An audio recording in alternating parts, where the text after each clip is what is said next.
কামড়েছে শুনে ক্লাসের কেউ আমার পাশে বসলো না, এমনকি হেমাও না। যদি তাদের বিষ হয় আর জলাতঙ্ক হয়ে মরে টরে যায়, সেই আতঙ্কে আমার সাথে কেউ কথাও বলতে চাইছেন না। ম্যাম তো বলেই দিলেন এই অবস্থায় আমার কলেজে আসা উচিত হয়নি। রাগে দুঃখে অপমানে আমি বাসায় চলে আসলাম। কলিং বেল বাজাতেই ফুপি দরজা খুলে দিল। এত তাড়াতাড়ি বাসায় ফিরতে দেখে ফুপি আমাকে বলল, আজকে এত তাড়াতাড়ি আসলি কেন?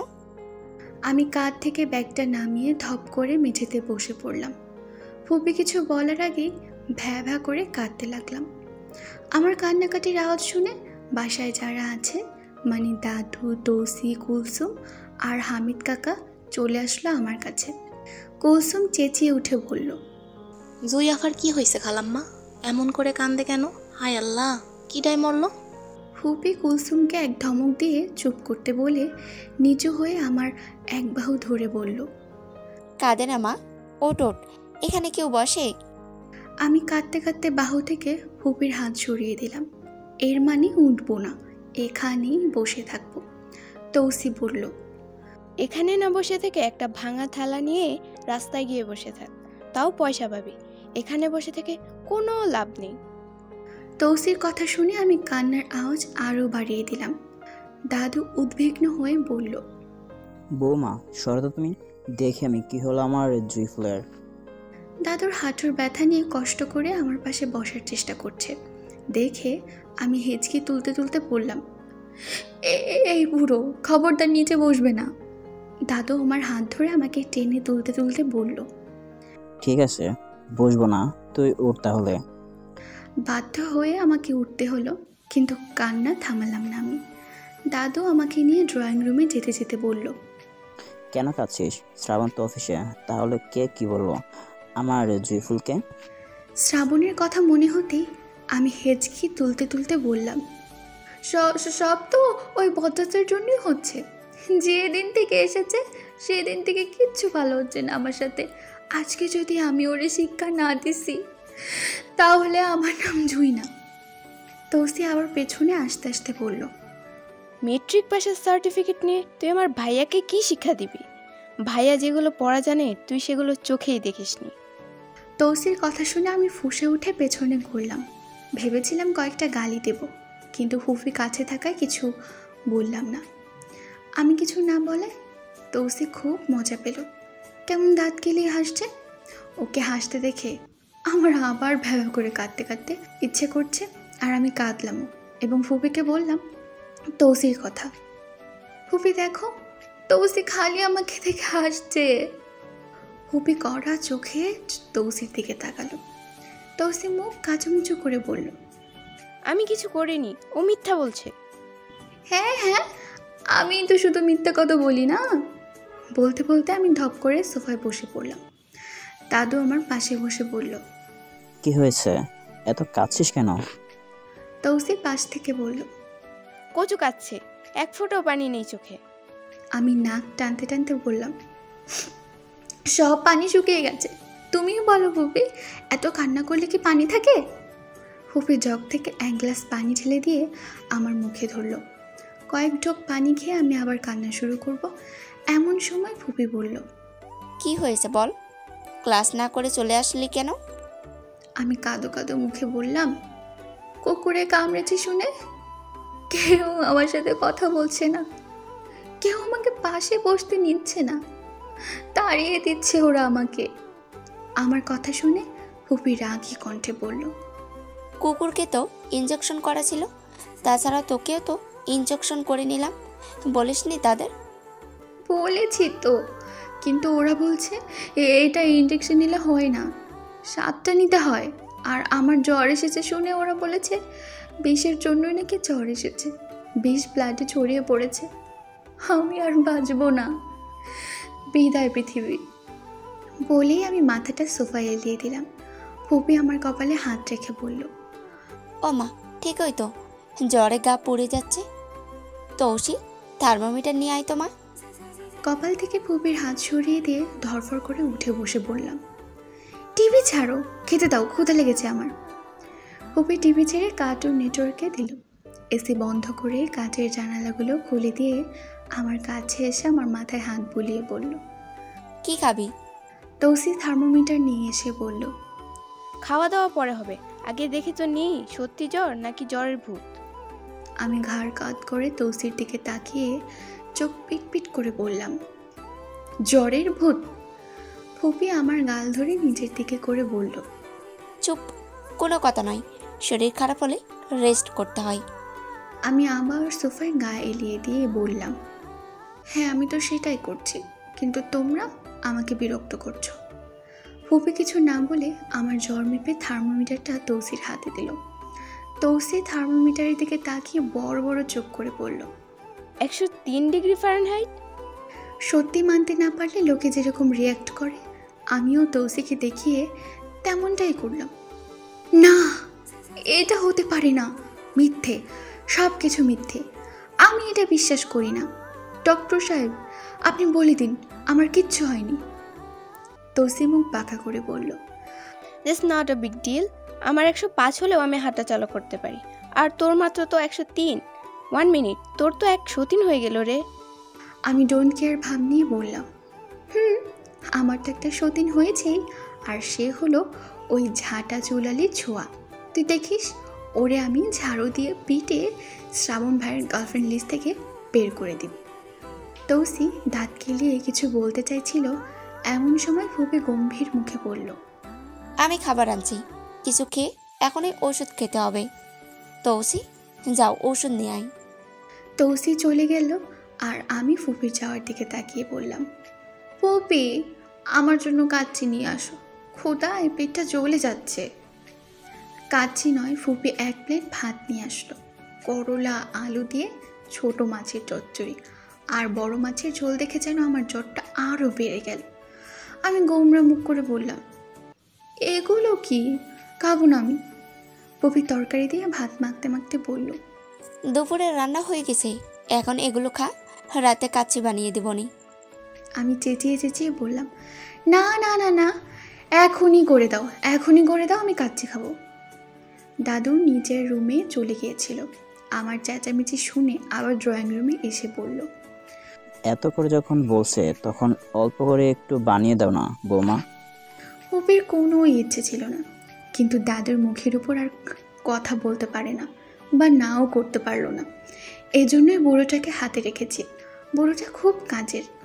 আমি উঠে গিয়ে দাদুর 2 গাল টেনে বললাম, দাদু তুমি খুব কিউট, আই লাভ ইউ। আরে ছাড় ছাড়, কি করছিস? তোমাকে আদর করেছি রে বুড়ো। দাদুর গালে শব্দ করে একটা চুমু খেয়ে পাকা পাকা দাড়ি টেনে দাদুর নাজেহাল অবস্থা করে ছেড়ে দিলাম দাদুকে। রান্না চাপিয়ে ফুপি এসে আমাকে রুমে গিয়ে ফ্রেশ হতে বলল। ঠান্ডা লাগছিল তাই আমি গোসল করলাম না। ট্যাপের নিচে মাথা দিয়ে বসে থাকলাম 8 ঘন্টারও বেশি সময় ধরে। জ্বর হলে মাথায় পানি দেওয়ার এই টেকনিকটা আমি ভাইয়ের কাছে শিখেছি। ভাইয়ের যখন জ্বর হয় তখন জ্বর হলেই এমনটা করে। এছাড়া আর কী বা করবে, মাথায় পানি ঢালার তো কেউ নেই। আমি তো একটা পরিবারে থাকি, অসুস্থ হলেই এরা আমার দেখাশোনা করে, কিন্তু ভাইয়াকে তো দেখার মতো কেউ নেই। আমার ভাইয়াটা একদম একা। এসব কথা মনে হলে আমার কিচ্ছু ভালো লাগে না। কলেজ ড্রেস চেঞ্জ করে একটা গোলাপি ফতুয়া আর সাদা প্যান্ট পরে ওয়াশরুম থেকে বেরিয়ে আসলাম। হাতের ব্যান্ডেজ ভিজে গিয়েছে, তাই সেটা খুলে ফেলে নতুন গজ নিয়ে বিছানায় বসলাম। ক্ষততে গজ পেঁচিয়ে এক হাতে বাঁধতে পারছিলাম না, তাই স্কচ টেপ দিয়ে গজটা আটকে দিলাম। তারপর চুলগুলো ড্রায়ার দিয়ে শুকিয়ে নিয়ে চলে আসলাম। ফুপির রান্না শেষ হয়ে গিয়েছে। 2টো টিফিন ক্যারিয়ারে কাচ্চি তুলে হামিদ কাকাকে দিয়ে পাঠিয়ে দিল ফুপা আর শ্রাবণের অফিসে। তারপর আমার জন্যে প্লেটে করে ড্রয়িং রুমে নিয়ে আসলো। আমি সোফায় শুয়ে টিভি দেখছি।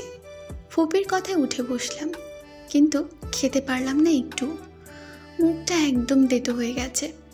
সারা দুপুর বিকেল আমি সোফায় শুয়ে টিভিতে কার্টুন দেখেই কাটিয়ে দিলাম। সন্ধ্যার একটু আগে ফুপা বাসায় ফিরল। জ্বর শরীর নিয়ে আমাকে মরার মতো পড়ে থাকতে দেখে ফুপিকে অনেক বকাঝোকাও করলো। ফুপার এই এক প্রবলেম, বাসার যদি কেউ অসুস্থ হয় তাহলেই সব দোষ ফুপির ঘাড়ে চাপিয়ে দেয়। এটা আমার একদম ভালো লাগে না। তবে ফুপা যদি শ্রাবণকে একটু বকাঝোকা করতো, তাহলে আমার অনেক ভালো লাগতো। ফ্রেশ হয়ে এসে ফুপা আমার পাশে বসলো। না খেয়ে আছি শুনে বারবার জিজ্ঞেস করছে আমি কি খাবো, যা খেতে চাইবো তাই এনে দেবে। এত করে যখন বলছে আমি আর না করলাম না। তেঁতুলের চাটনি আর ঝাল ঝাল ফুচকা খেতে চাইলাম। ফুপা শর্ত দিল আগে ভাত খেতে হবে, তারপরও সব। আমি মেনে নিলাম, কিন্তু হামিদ কাকা যখন ওগুলো এনে দিল তখন আমি সব শর্ত ভুলে গেলাম। ফুচকা তো অনেক আগেই খেয়ে ফেলেছি। এখন আধ খাওয়া চাটনিটা রেখে যখন কুলসুমকে বলছিলাম আমাকে একটু পেঁয়াজু বানিয়ে দিতে, তখন শ্রাবণ ভাইয়া বাসায় আসলেন। অন্যদিন সন্ধ্যার আগেই চলে আসেন, আজ রাত 8টা বেজে গিয়েছে। এত দেরি করে কেন আসলেন কে জানে। উনি বাসায় না থাকায় সারাদিন আমার খুব বোরিং লেগেছে। এবার একটু মজা করা যাবে ভেবে আমি ওনাকে ডাক দিলাম। শ্রাবণ ভাইয়া, আজকে এত দেরি করলে কেন? উনি ভ্রু কুচকে আমার দিকে তাকালেন, কিন্তু কিছু বললেন না। হাতের ল্যাপটপ ব্যাগটা সেন্টার টেবিলে রেখে ব্লেজার খুলতে খুলতে বললেন, গরম কেন এত? এসিটা কি নষ্ট হয়ে গেছে? কুলসুম, পানি দাও তো এক গ্লাস। কুলসুম এইমাত্র কিচেনে গেল আমার জন্য পেঁয়াজু বানাতে। এখন পানি দিতে আসলেই ও অন্য কাজের বাহানে আমাকে আরও ওগুলো বানিয়ে দেবে না। তাই আমি বসা থেকে দাঁড়িয়ে বললাম, আমি এনে দিই পানি। ওনার উত্তরের অপেক্ষা না করে আমি দৌড়ে পানি নিতে ড্রয়িং রুমে চলে আসলাম। ফ্রিজ থেকে বোতল বের করে গ্লাসে ঠান্ডা পানি ঢালতে ঢালতে আমার মাথায় একটা দুষ্টু বুদ্ধিও চলে আসলো। শ্রাবণকে শাস্তা করার এই সুযোগটা আমি কিছুতেই হাতছাড়া করলাম না। পানিতে একতলা থুতু মিশিয়ে শয়তানি হেসে বললাম, শালার করলার ভর্তা, আমার থুতু খেয়ে এবার তোরও বিষ হবে, আর তোকেও 7টা ইঞ্জেকশন নিতে হবে। জাস্ট ওয়েট অ্যান্ড ওয়াচ আমার ময়না পাখি। পানি নিয়ে ড্রয়িং রুমে এসে দেখি TV off, AC on. Kulsum জানালা বন্ধ করে দিচ্ছে, আর শ্রাবণ সোফায় বসে গম্ভীর মুখ করে বলছেন, জ্যাককে খেতে দিয়েছিলে? আপনি 2বার দিতে কইছিলেন, আমি 3বার দিছি, আর দুপুরে শ্যাম্পু দিয়েও গোসল করাই দিছি। বড়ই ভালা কুত্তা। এই কুত্তা জয়াফারে কামড়াইছে, আমার বিশ্বাসই হয়। আমাকে দেখে কুলসুম আর কথাটাই শেষ করলো না। আমি চোখ দিয়ে কুলসুমকে শাসিয়ে বললাম, তোরে আমি পেঁয়াজু বানাতে বললাম। হালাম্মা কইলে একটু পর ভাত খাইতে দিব সবাইরে, পেঁয়াজও তুমি কাল খাইও। আমাকে আর কিচ্ছু বলার সুযোগ না দিয়ে কুলসুম চুলের বেনি দুলোতে দুলোতে চলে গেল। আমি পানির গ্লাসটা শ্রাবণের দিকে এগিয়ে ধরলাম। শ্রাবণ আমার হাত থেকে গ্লাস নিয়ে আমার হাতের দিকে ইশারা করে বললেন, স্কচ টেপ কেন? এটা কে ব্যান্ডেজ করে দিয়েছে? আমি করেছি। শ্রাবণ বিড়বিড় করে বললেন, তোর দ্বারাই পসিবল, যত সব আজাইরা বুদ্ধি। কথাগুলো বলে উনি এক নিঃশ্বাসে গ্লাসের পানি শেষ করে ফেললেন। আমি ইনোসেন্ট মুখ করে বললাম, এই শ্রাবণ ভাইয়া, তোমার কাছে ডক্টর আঙ্কেলের ফোন নাম্বার আছে না? শ্রাবণ গ্লাসটা টেবিলে রেখে বললেন, কেন? কার কি হয়েছে? আম্মু কোথায়? আমি ওনার পাশে বসে বললাম, আরে কারো কিছু হয়নি, আমি তো তোমার জন্য বলছিলাম। তোমার মনে হয় বিষ হয়েছে গো, 7টা ইঞ্জেকশন না দিলে নির্ঘাত জলাতঙ্ক হবে। শ্রাবণ বিরক্ত হয়ে বললেন, হোয়াট র্যাবিশ? কিসের বিষ? আমার কেন জলাতঙ্ক হবে? আমি সুইট আর ইনোসেন্ট হাসি দিয়ে বললাম, কারণ একটু আগে তুমি আমার থুতু খেয়েছো। কেমন লাগলো বলো তো খেতে? খুব মিষ্টি, তাই না? মিষ্টি তো হবেই, কারণ আমি তো একটা মিষ্টি মেয়ে। আমার কথা শুনে শ্রাবণ এক লাফে উঠে দাঁড়িয়ে চেঁচিয়ে বললেন, হোয়াট? তুই পানিতে থুতু? কথার মাঝখানে থেমে গিয়ে উনি প্যান্টের পেছনে হাত দিলেন। উনি আসলে এতক্ষণ আমার আধ খাওয়া চাটনির সসের উপর বসেছিলেন, যার ফলে ওনার প্যান্ট আর সোফায় ওই অংশটা কালো চাটনিতে লেপটে গিয়েছে। এমনটা দেখে আমি আর চুপ থাকতে পারলাম না। ওনার মুখোমুখি দাঁড়িয়ে হু হা করে হাসতে লাগলাম, কিন্তু আমার হাসি ওনার সহ্য হলো না। ঠাস করে একটা থাপ্পড় বসিয়ে দিলেন আমার গালে। আমি মেঝেতে পড়ে গেলাম।